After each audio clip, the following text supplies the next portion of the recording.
So some of the pathogens that infect corn and soybean are also able to infect the seed.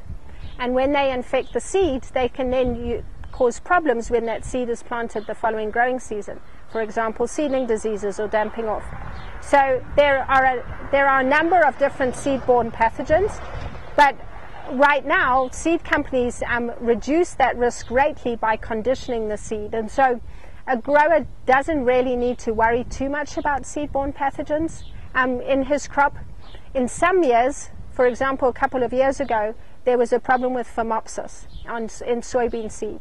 And so phomopsis reduces germination of soybeans. But by using a seed treatment fungicide on that seed, you could prevent that infection from occurring and therefore protect those soybeans as they're germinating and allow them to germinate and get established in the field.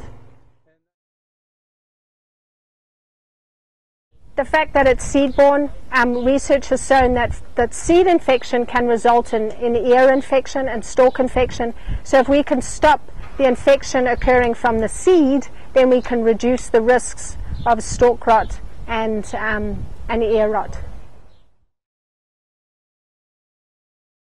So we did some research on corn in my lab. I had a graduate student working on that, and we actually looked at Fusarium verticilioides, which is a pathogen of corn. It can cause seedling diseases, Fusarium ear rot, Fusarium stalk rot, and that pathogen is seed-borne in corn seed, and we were able to show that TBZ, thiobendazole, an active ingredient from Syngenta, was very effective at reducing that seed-borne infection.